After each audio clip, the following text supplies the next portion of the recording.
প্রতিফলের দিন, যেদিন প্রতিফল দেওয়া হবে, তিনি হচ্ছেন সেই দিবসের অধিপতি, সেই দিবসের মালিক। সূরা ইনফিতারে আল্লাহ পাক বলছেন, وما أدراك ما يوم الدين ثم ما أدراك ما يوم الدين।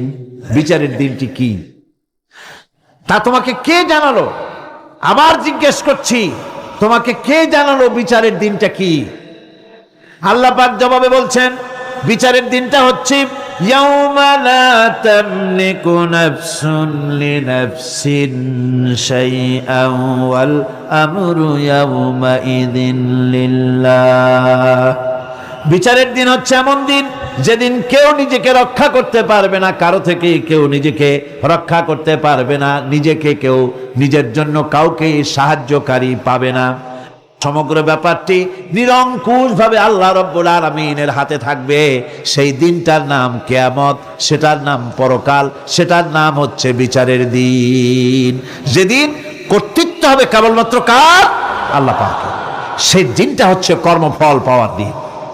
লাহা মা কাসাবাত ওয়া আলাইহা মাকতাসাবাত। প্রত্যেক মানুষই সেই উপার্জন অনুসারে সেখানে ফল পাবে।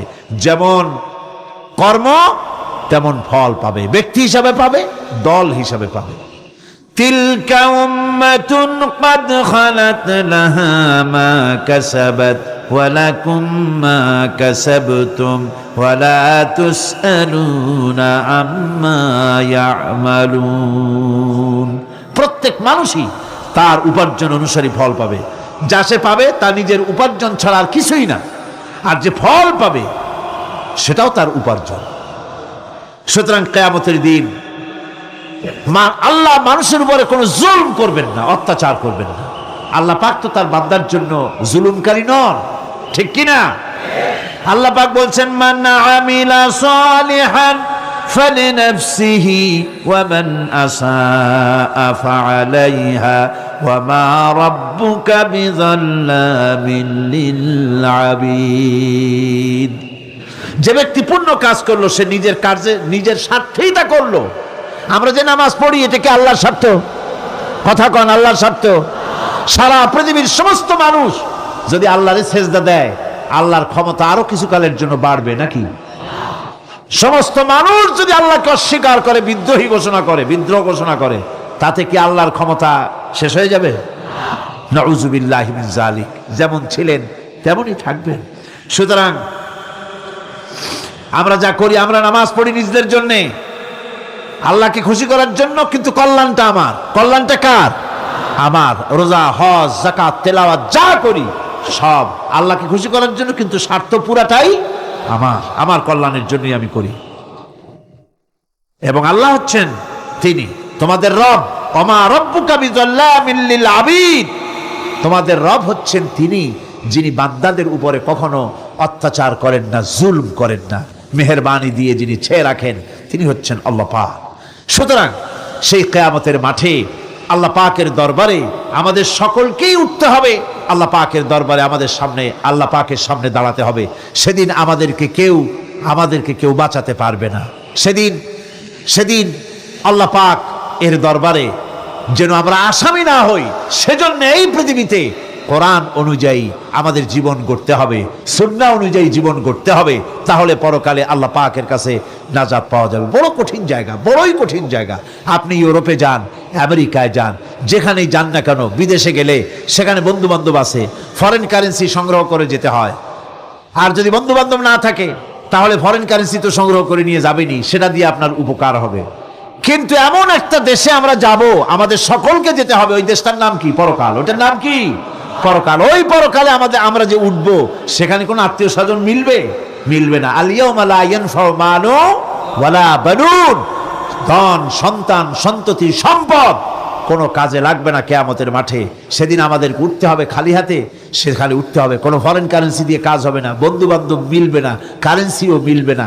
এমন একটা কঠিন জায়গা যেখানে মাথার উপরে হবে প্রচন্ড সূর্যের কিরণ, পায়ের তলে হবে তামার মতো জমিন, সমস্ত মাঠ জুড়ে শুধু মানুষ চিল্লাবে, কাঁপতে থাকবে, চিল্লাইতে থাকবে, উলঙ্গ উলঙ্গিনী হয়ে কিয়ামতের মাঠে মানুষ আল্লাহর দরবারে উঠবে।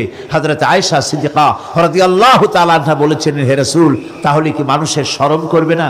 হুজুর বললেন, শরমের অনুভূতিই তো থাকবে না, মানুষ সব আকাশের দিকে, ঊর্ধ্বের দিকে তাকিয়ে থাকবে, ভয়তে অস্থির হয়ে যাবে, কেউ কারো দিকে তাকাবার সময় পাবে না।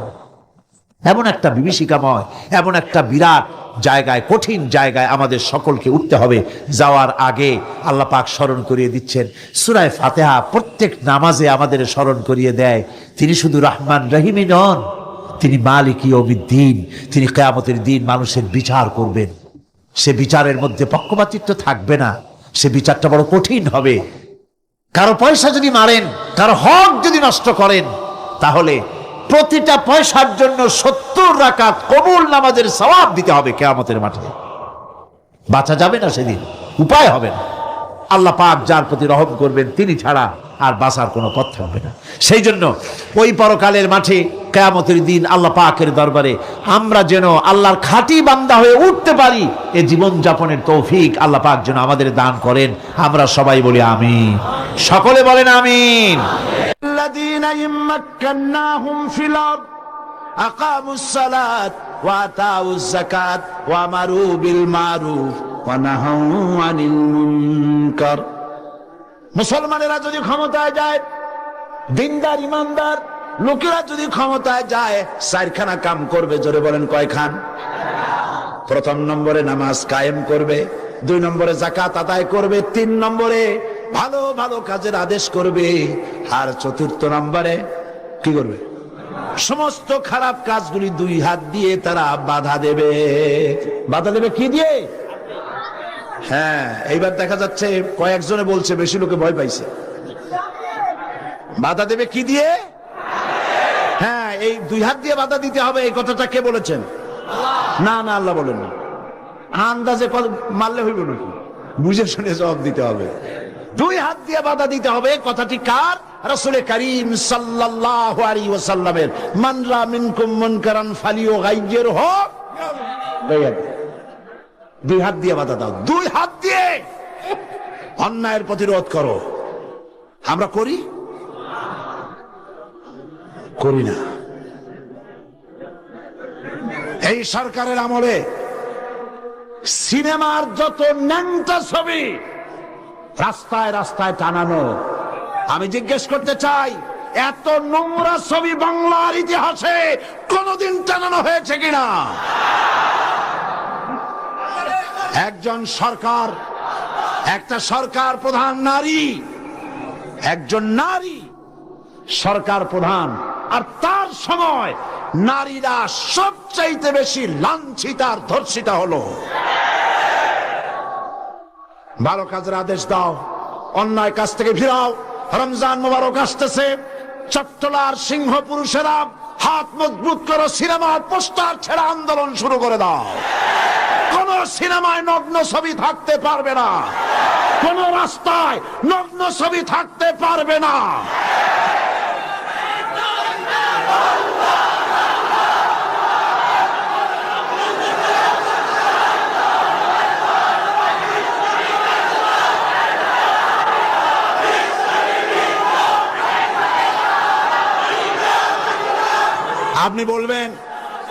আপনি বলবেন জনগণকে ভালো হওয়ার জন্য, চরিত্রবান হবার জন্য ছেলেরা চরিত্রবান থাকবে কেমনে? রাত 2টোর পরে ডিশ এন্টিনার মাধ্যমে নীল ছবি প্রদর্শিত হয়, ডিশ এন্টিনা দিয়ে। এই ডিশ এন্টিনার এই পারমিশন কে দিল? কি জবাব দিবা কিয়ামতের দিন? এত ধর্ষণ বাড়তেছে খামোখা, কুলঙ্গ ছবি রাস্তায় টানানো, আর রাতের বেলায় নীল ছবি প্রদর্শিত হচ্ছে ডিশ এন্টিনার মাধ্যমে। যুবক যুবতীরা দেখতেছে, চুরি হচ্ছে, ডাকাতি হচ্ছে, খুন হচ্ছে। বাংলাদেশ হাবিয়া দোজখে পরিণত হয়ে গেছে। আমি মুসলমানদের যেই দলের হন, যত মানুষ এখানে এসেছেন, সকলের বিবেকের কাছে দাবি করি, সকলের বিবেকের কাছে আপিল করি। টেলিভিশনে একটা অনুষ্ঠান দেখায় না, জাতির বিবেকের কাছে প্রশ্ন? জাতির বিবেকের কাছে প্রশ্ন করে লাভ নাই, সরকারের বিবেকের কাছে প্রশ্ন করতে চাই। এই ডিসেন্টিনা বন্ধ করো, সিনেমার নোংরামি বন্ধ করো, নইলে তোমাকে ক্ষমতা থেকে দড়ি বেঁধে টেনে বঙ্গোপসাগরে নিক্ষেপ করা হবে।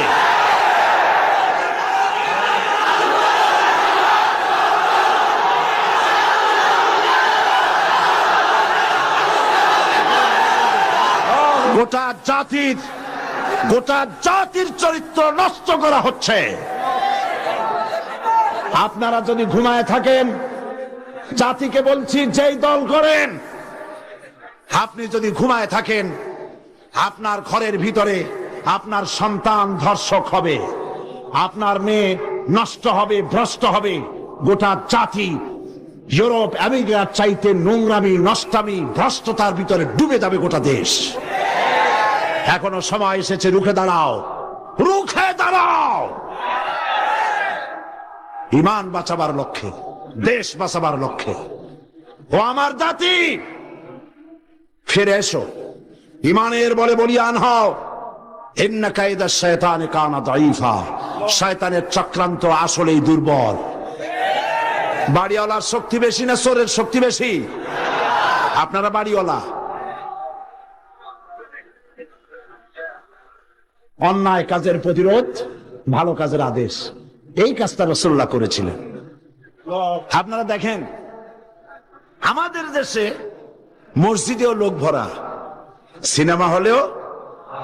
সিনেমা হলে কি মানুষের খুব দুঃখ নাকি? বরং সামনে লেখা থাকে হাউসফুল, লোক ভর্তি। মাহফিলেও লোক ভর্তি, গান বাজনাও লোক ভর্তি। আমি এই দৃষ্টান্তটা এইভাবে দেই যে একটা খাল উত্তর দক্ষিণে প্রবাহিত, ওই খালে অনেক মাছ আছে। মাছ ধরার জন্য এলাকাবাসীরা খালের মধ্যে নেমে গেল। তারপরে উত্তর দিকের পানি বালতি ভরিয়া দক্ষিণ দিকে ফালাইতে লাগলো বহু মানুষ। এইভাবে পানি ফালাইতে ফালাইতে সন্ধ্যা হয়ে গেছে। মাছ ধরার জন্য পিছনে তাকাইছে, তাকায় দেখে সামনেও যত পানি, পিছনেও তত পানি। মেহনত বরবাদ, গুনাহ লাজিম। এখন এই অবস্থা হলো কেন বলেন তো বুদ্ধি করিয়া? সুবহানাল্লাহ, সকলেই সচেতন, বুঝে ফেলাইছেন। বাঁধ না দিয়া সমানে পানি ফেলাইছে। আজকে যদি একটা আদর্শিক বাঁধ আমাদের থাকতো, তাহলে মসজিদ ভরা আর সিনেমা ভরা এটা হইতো না। আদর্শিক বাঁধ হলো ইসলামী রাষ্ট্র। ইসলামী রাষ্ট্র যদি হতো, তাহলে সিনেমার ছেলেরা, সিনেমা যারা দেখে, ওরা ভালো হয়ে হয়ে মসজিদে ঢুকতো, আর মসজিদের মানুষ কোন রকম সিনেমায় যেত না।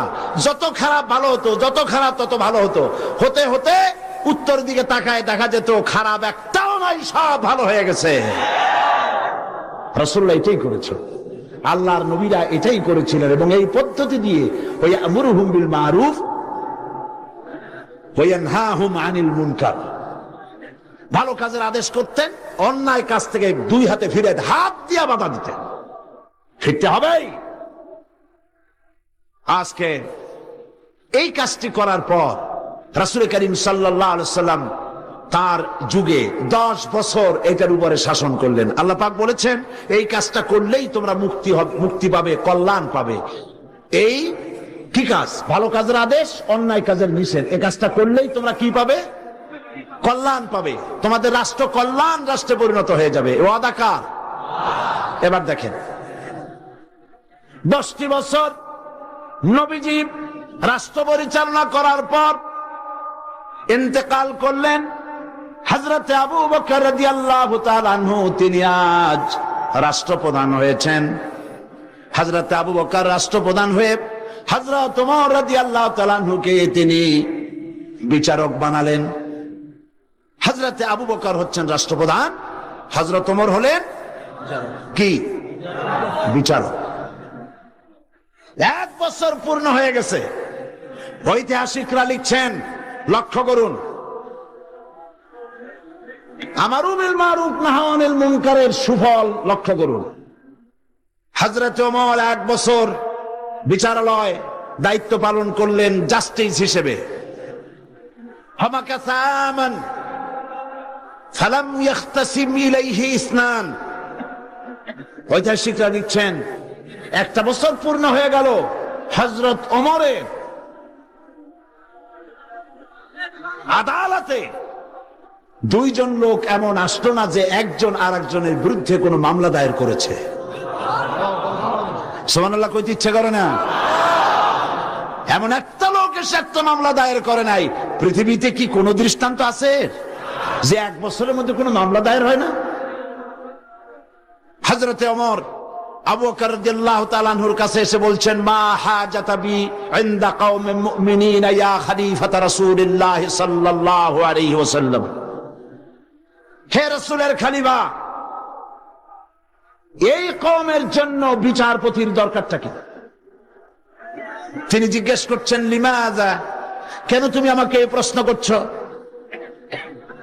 তিনি শোনালেন যে আমার কাছে 1 বছর হয়ে গেল, একজন লোক এসে মামলা দায়ের করে নাই।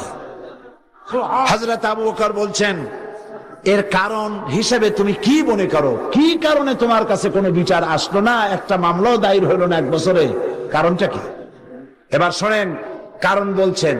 কে বলতেছেন কারণটা? ওমরে ফারুক রাদিয়াল্লাহু তাআলা আনহু কারণ বলছেন। কারণ কি? তিনি বলছেন, ও আমিরুল মুমিনিন, তুমি আমাকে এমন কওমের বিচারক বানিয়েছো যে কওমের দিন হচ্ছে দীনুহুমুন নাসিহা, যেই কওমের দিন হচ্ছে কল্যাণ কামনা করা। প্রত্যেক ব্যক্তি আরেকজনের কল্যাণ কামনা করে, কেউ শত্রুতা কামনা করে না। আজকে তাকে আমরা করি? আমি এক দল করি, আর এক দল সহ্য করি না। একজনে মিটিং করে, ওই জায়গায় আরেকজন মিটিং করে।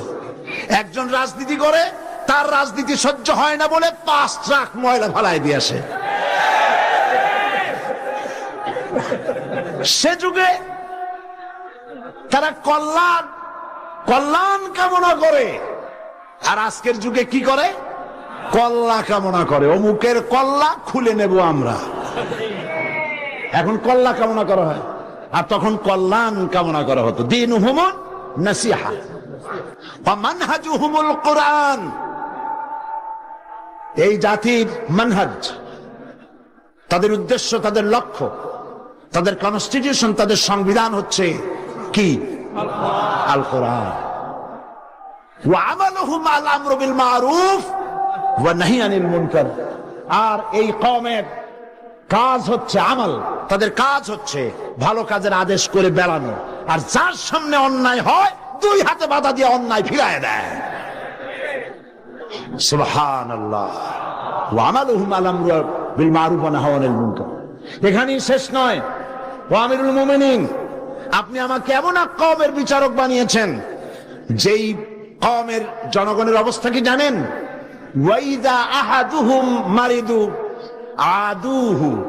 এদের মধ্যে একজন যদি অসুস্থ হয়, অনেক মানুষ হাদিয়া, ফল, ফ্রুটস ইত্যাদি হাদিয়া নিয়ে তার কাছে গিয়ে হাজির হয়। ভাই কেমন আছেন? আল্লাহ আপনার ভালো করুক। হাতে মুখে হাত বুলায় দেয়, মাথায় হাত বুলায় দেয়। এই শুশ্রূষায় 12 অসুখ ভালো হয়ে যায়। ওয়াইজাফতাকারা নাসারুহু। আর যখন তাদের মধ্য থেকে কেউ ফকির হয়, গরিব হয়, সাহায্য করার জন্য লোকেরা এগিয়ে আসে। 50 টাকার দরকার, 2000 টাকা চলে আসছে। বাড়িতে চাল দিতে পারে না, বিল্ডিং এর ছাদ দেওয়ার মতো পয়সা চলে আসছে। ওয়াইজাহতাজা সাদুহু। আর যখন কারো কিছু প্রয়োজন হয়, সেই প্রয়োজন মিটাবার জন্য চতুর্দিক থেকে লোকেরা এসে হাজির হয়ে যায়।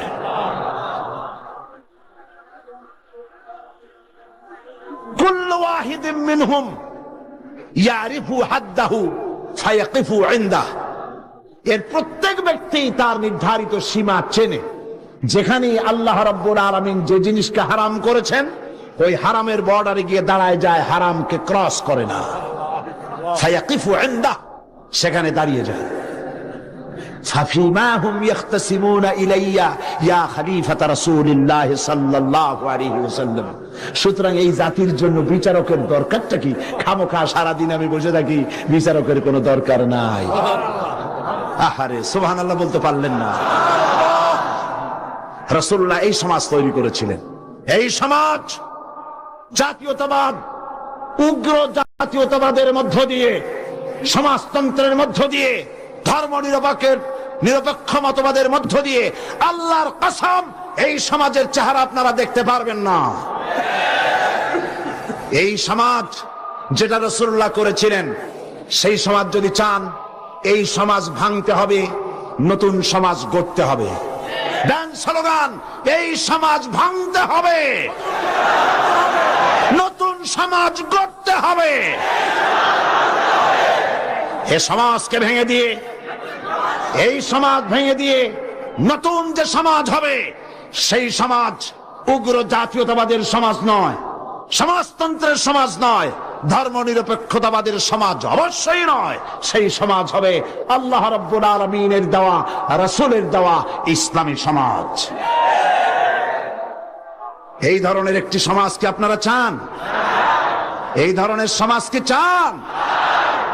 সেই ধরনের সমাজ প্রতিষ্ঠার জন্য কোরআনে কারীম বুঝতে হবে, রাসূলের প্রতি ঈমান মজবুত হতে হবে। রাসূল রাষ্ট্রপতি ছিলেন এবং তাম পৃথিবীতে তাকে দিয়ে আল্লাহ পাক রিসালাতের দায়িত্ব কমপ্লিট করে দিয়েছেন। এখন বলতে চাই, এই রাসূলের পরে আর কোন রাসূল আসবে না। এটা আকীদার ব্যাপার। কোন মুসলমান যদি এই আলোচনা থেকে নিজেকে বঞ্চিত করেন, তাহলে বলার কিছু নাই। এটি গুরুত্বপূর্ণ আলোচনা। খাতমে নবুয়ত, বিগত কয়েক যুগ ধরে ইসলামের বিরুদ্ধে যেসব ফিতনার উদ্ভব হয়েছে, তার মধ্যে নতুন নবুয়তের দাবি হচ্ছে একটি মারাত্মক ষড়যন্ত্র। এ ব্যাপারে খাতমে নবুয়তের বিশ্বাসের তাৎপর্য, গুরুত্ব অনুধাবন করা রিসালাতের অপরিহার্য দাবি। একজন নবীর পর আর একজন নবী আসতে পারে কেবলমাত্র তিনটি কারণে।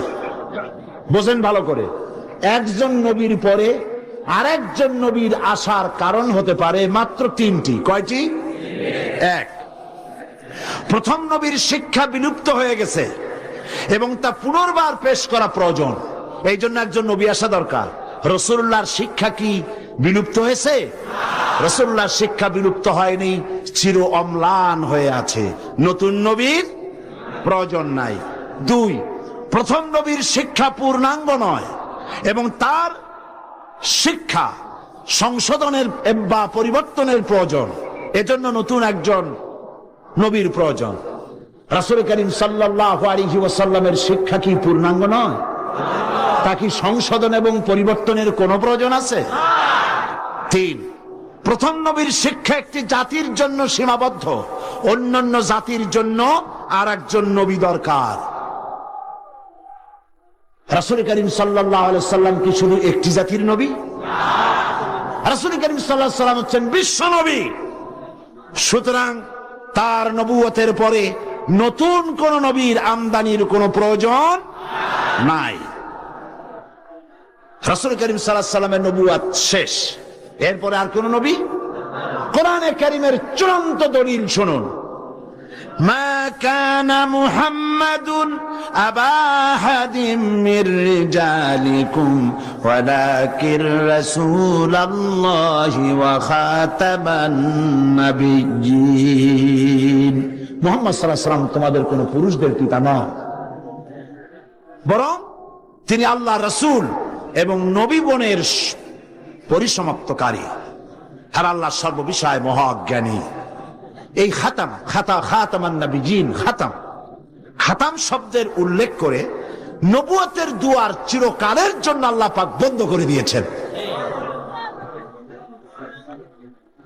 সেই প্রথম শতাব্দী থেকে আজ পর্যন্ত, হিজরি প্রথম শতাব্দী থেকে নিয়ে পর্যন্ত পৃথিবীর সমস্ত উলামায়ে কিরামে একমত, পৃথিবীতে আর কোন নবী আসবেন না, আসার কোন দরকার নেই। অথচ এই খাতামের অর্থ নতুন নবী, ভণ্ড নবী, মিথ্যা দাবিদার নবী, পৃথিবীর নিকৃষ্ট শয়তান গোলাম মোহাম্মদ কাদিয়ানী, আল্লাহ জাহান্নামের আগুন তার কবরে অনন্তকাল জ্বলতে থাকুক।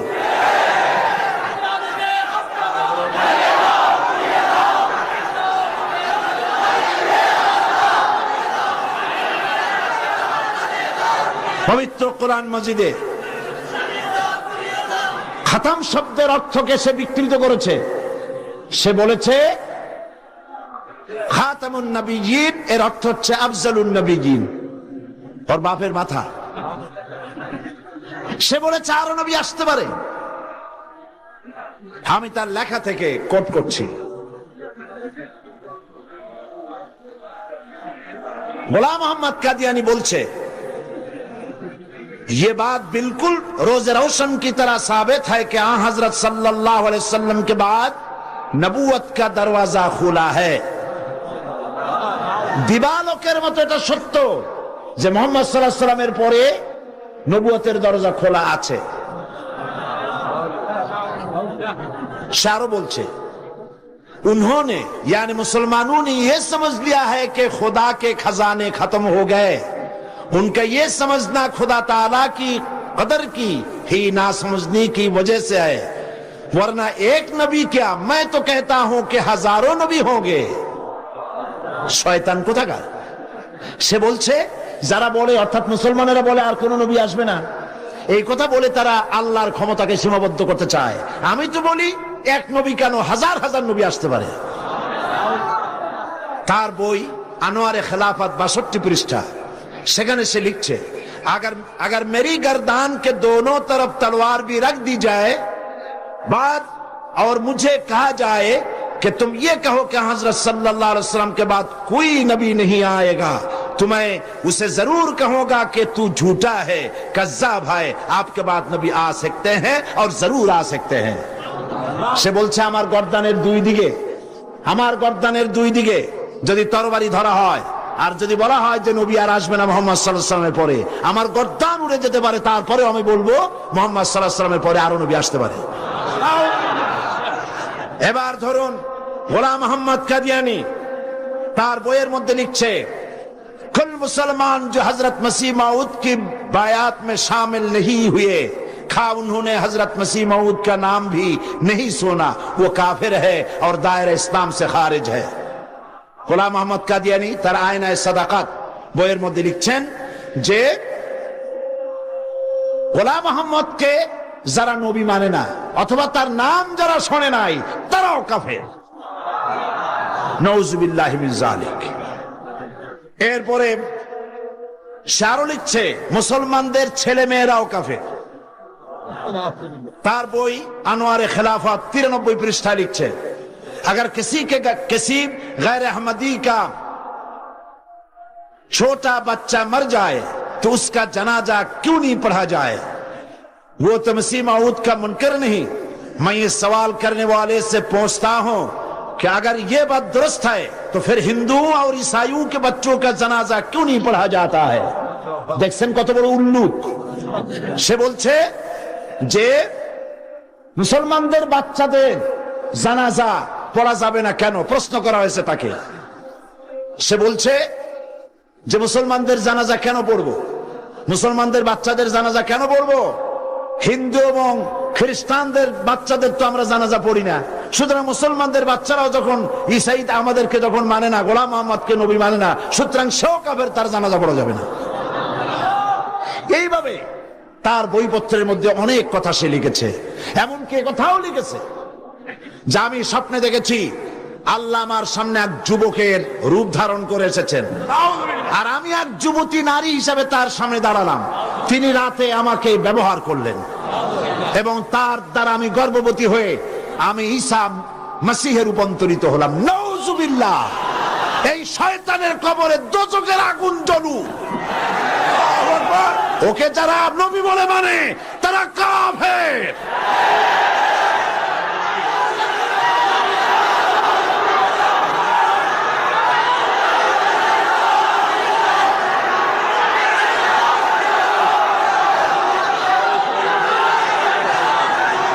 রাসূল করিম সাল্লাল্লাহু আলাইহি ওয়াসাল্লাম খাতমে নবুয়ত সম্পর্কে বলেছেন ইন্না মাসালি ওয়া মাসালাল আমবিয়া মিন ক্বাবলি কামাসালি রাজুলিন বানা বাইতান ফাহসানাহু ওয়া আজমালাহু ইল্লা মাওদা'a লাবনাতিন মিন যাওয়াবিয়াতিন ফাজআলান নাসু ইয়াতুফুনা বিহি ওয়া ইউজিবুনা লাহু ويقولون هلا وضعت هذه اللبنة فأنا اللبنة وأنا خاتم النبيين বুখারী কিতাবুল মানাকিব।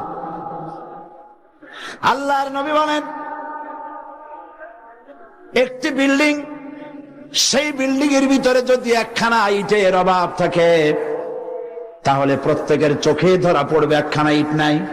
যখন ইটখানা পূর্ণ করা হবে, বিল্ডিংটি পূর্ণ হয়ে গেল, নবীজি বলেন নবুয়তের ইমারতে একখানা ইটের অভাব ছিল, রব্বুল আলামিন আমাকে সেই ইট হিসাবে জায়গা পূর্ণ করে নবুয়তের ইমারতকে কমপ্লিট করে দিয়েছেন।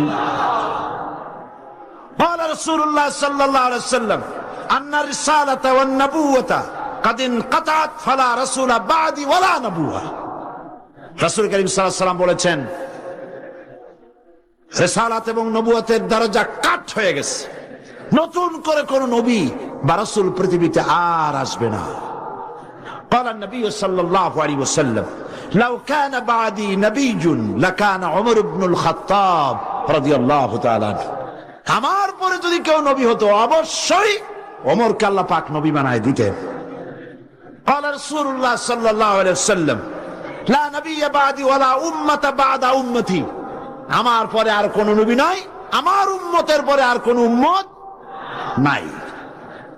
রাসূল করিম সাল্লাল্লাহু আলাইহি ওয়াসাল্লাম বলেছেন আন সাওবান রাদিয়াল্লাহু তাআলা আনহু আন্নাহু قال قال رسول الله صلى الله عليه وسلم وأنه سيكون في أمتي 30 كذبون كلهم يزعم أنه نبي وأنا خاتم النبيين لا نبي بعدي رواه أبو داود كتاب الفتن।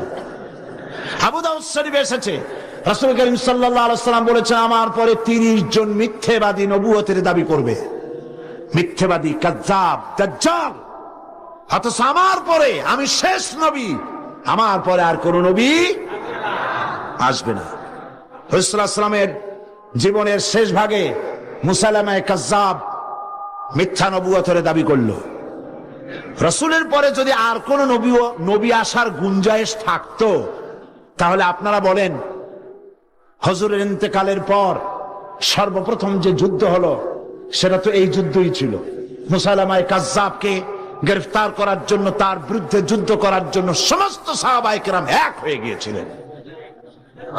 রাসূলের পরে আর কেউ নবী হবে এটা যদি বৈধ হতো তাহলে সাহাবায়ে কেরাম এই যুদ্ধে যেতেন না, ঠিক কিনা? তার বিরুদ্ধে যুদ্ধ করেছেন। সেই বেটা নবুয়তের দাবি করছে, লোকেরা কয় আপনি তো খালি নবী নবী করেন, তা আপনার ওহী কই? কয় যে দেখো কেবল না নবী হইলাম, একটু অপেক্ষা তো করবা। হ্যাঁ জিবরাইল আসুক। কয়েকদিন পর কয় যে জিবরাইল আসছিল আজকে, তারপর কি সূরা পাইলেন? কয় যে সূরা একখান পাইছে। সূরা কয় শোনা না আমাদেরকে, তো উম্মত তো কিছু পাবেই, উম্মত পাবে না? এখনো কেউ দাবি করুক নবী, দেখবেন কিছু উম্মত পেয়ে যাবে। পাগল ছাগলের তো অভাব নাই, ঠিক কিনা? তা না হলে গোসল শরীফের পানি মানুষে খাইতে পারে? নাউজুবিল্লাহ কোন একজন পীর হয়, ওনার একটা গোসল শরীফ হবে, গোসলের পানি শরীরের যত জায়গা ধুইয়া পড়লো নাউজুবিল্লাহ, এইগুলা মানুষে খায়। সুতরাং পাগল ছাগলের অভাব নাই, পাগল ছাগল আছে। কিছু উম্মত পেয়ে গেছে, উম্মতেরা কয় সূরা কই? কয় পাইছি সূরা। সূরা একটা শোনাই দিল, ইন্না আ'তাইনাকাল আকা ফাসাল্লি লিরাব্বিকা ওয়াজআক ইন্না শানিয়াকা হুয়াল আবলাক। উম্মতেরা কয় যে তো মহামরণ, এ কি সূরায় পড়তে গেলে তো কাশি আসে। আর অর্থ কি? রাসূলুল্লাহর উপরে যে সূরা নাজিল হইছে সুবহানাল্লাহ, তা শুনলে চোখ দিয়ে পানি পড়ে, আর এটা সূরা হইল। অর্থটা কি? আমি তোমাকে নিশ্চয়ই হুতুম পেশা দান করেছি, সুতরাং তোমার রবের উদ্দেশ্যে চিৎকার মারো, তোমার শত্রুরা শ্বেত এবং কালো বর্ণের হবে। এটা হইল কি? আগা নাই মাথা নাই, তো হইল কি? তারপরে যুদ্ধ হলো, শয়তান মরল। 30 জন মিথ্যাবাদী নবুয়তের দাবি করবে, তার মধ্যে সর্বশেষ এই নবুয়তের দাবি করতে আসলো গোলাম মোহাম্মদ কাদিয়ানী। অথচ রাসূলের পর যার কোন নবী আসবে না, কোরআন সাক্ষী, সমস্ত হাদিস গুলি সাক্ষী। কোরআন শরীফের যত তাফসীর আছে, কাশাফ, বাইজাবি, তাবারি, কুরতুবী রুহুল বায়ান, রুহুল মানি, খাজিন দুররে মনসুর ফি জিলালিল কোরআন, জালালাইন, যত তাফসীর আরবি তাফসীর পৃথিবীতে আছে সমস্ত তাফসীর খাতামুন নবীনের তাফসীর করেছে। এরপরে আর কোন নবী আসবে না। একটি কথা মাঝখানে শোনায়নি, এই পৃথিবীতে খ্রিস্টান এবং ইহুদিরা যখনই মুসলমানদেরকে আক্রমণ করতে চেয়েছে কোনো ব্যাপারে, তখন মুসলমানদেরকে ব্যবহার করেছে। ঠিক না? মুসলমানদেরকে ব্যবহার করেছে। রাসূলুল্লাহকে গালি দেওয়ার জন্য বাংলাদেশে কবি নামের কলঙ্ক দাউদ হায়দার নামক এক শয়তানকে তারা ব্যবহার করেছিল। আবার কোরআন শরীফকে সংশোধন করতে হবে বলে নারী নামের কলঙ্ক, ওই শয়তানের নাম নেব না, তারে ব্যবহার করছিল। হযরত আয়েশা রাদিয়াল্লাহু তাআলা আনহাকে গালি দেওয়ার জন্য সালমান রুশদির মতো একটা শয়তানকে তারা ব্যবহার করেছিল। অনুরূপভাবে খাতমে নবুয়তের উপরে হামলা করার জন্য খ্রিস্টান আর ইহুদিরা আগায় আসে নাই, গোলাম মুহাম্মদ নামক এক শয়তানকে ব্যবহার করেছে। সে বলল আমি নবী। তারপরে এইসব হাবিজাবি বইপত্র লিখলো, উর্দুতে ইংরেজিতে নানান ভাষায় লিখলো। সে ছিল ইংরেজের দালাল। এরপরে আরেকটি কথা হচ্ছে, ইমাম আজম রাহমাতুল্লাহ আলাইহি বলেছেন, আপনারা বিরক্ত হচ্ছেন না তো? ইমাম আজম রাহমাতুল্লাহ আলাইহি বলেছেন, মুহাম্মদ সাল্লাল্লাহু আলাইহি ওয়াসাল্লামের পরে যদি কেউ নবুয়তের দাবি করে, তার কাছে দলিল চাওয়া যাবে না, যে তুমি যে নবী তার দলিল কি দাও। এই দলিল চাওয়া গোমরাহি, কুফরি। কারণ তুমি প্রমাণ করেছো সে যদি দলিল দিতে পারে তাহলে তার নবুয়ত তুমি মানবা। নাউজুবিল্লাহ। মাওলানা আতাউল্লাহ শাহ বুখারী রাহমাতুল্লাহ আলাইহি সেই যুগের শ্রেষ্ঠ আলেম, তিনি তার কাছে গিয়ে বলছেন, এ গোলাম, নবুয়তের দাবি করো, শক্তি পাও কই? কয় শক্তি দিছে আমার কোরআন শরীফ। কোথায় আছে? কয় কোরআন শরীফে আছে না, সূরা আস-সফের মধ্যে আমাকে বলা হয়েছে ঈসা আলাইহিস সালাম আমার ব্যাপারে বলেছেন, ইয়াতি মিন বাদ ইসমুহু আহমদ, আমার পরে একজন আসবেন তার নাম হবে আহমদ, আমি সেই আহমদ। মাওলানা বুখারী বললেন, ঈসা আলাইহিস সালাম যার কথা বলে গেছেন তার নাম আহমদ, আর তোর নাম হচ্ছে গোলাম আহমদ। তার অর্থ হচ্ছে ঈসা আলাইহিস সালাম যে আহমদের কথা বলেছেন সেই আহমদের তুই গোলাম। গোলাম আহমদ বলছে, এটা তো খুব মুশকিল হয়ে গেল। তাহলে আমি আমার নামের প্রথম শব্দ বাদ দিয়ে দিলাম, গোলাম বাদ দিলাম, আজ থেকে আহমদ হয়ে গেলাম। এখন কি করবেন? মাওলানা বলছেন, বহুত ঠিক, তোমার ফতোয়া দিয়ে আমি বলতে চাই, নামের প্রথম অংশ বাদ দেওয়া যদি জায়েজ হয়, তুমি যেমন বাদ দিছো আমারটাও বাদ দিলাম। আমার নাম আতা আল্লাহ, আমার নামের আতা বাদ দিলাম। আমার নামের আতা বাদ দিলে আমি আল্লাহ হই, আর আমি আল্লাহ হয়ে কই তোর মতো গাধারে আমি নবুয়ত দেই নাই। এরপর এই শয়তানের মউত হলো, উম্মতেরা তালাশ করে পায় না, 3 দিন খোঁজ নাই, নবী গেল কই? খুঁজতে খুঁজতে টয়লেটের মধ্যে দিয়া গন্ধের জ্বালায় অস্থির, যাইয়া দেখে টয়লেটে যা থাকে খাইয়া পেট ফুলাইয়া শয়তান মরে রইছে। নাউজুবিল্লাহ। এই গোলাম মুহাম্মদ কাদিয়ানী কাফের। আমি বুঝতে পারি না মানুষের কেন হুঁশ হয় না। দুনিয়ার কোন আলেম, কাদিয়ানী সম্প্রদায়ের মধ্যে কোন আলেম নাই, কোন আলেম নাই, একজন আলেমও নাই। এদেরকে খ্রিস্টানেরা পোষে, আর পোষে আমার দেশের সরকার। তা না হলে পরে আমি সরকারকে বলতে চাই, তোমরা যদি মুহাম্মদ সাল্লাল্লাহু আলাইহি ওয়াসাল্লামকে শেষ নবী মানো, তাহলে গোলাম মুহাম্মদকে নন মুসলিম মাইনরিটি কাফের বলতে বাধা কোথায়? তার অর্থই হচ্ছে তোমরা সহনশীল, গোলাম মুহাম্মদ কাদিয়ানী আর কাদিয়ানীদের কাছ থেকে অর্থ পেয়ে, বৃত্ত পেয়ে তাদের প্রতি সহনশীল হয়েছ।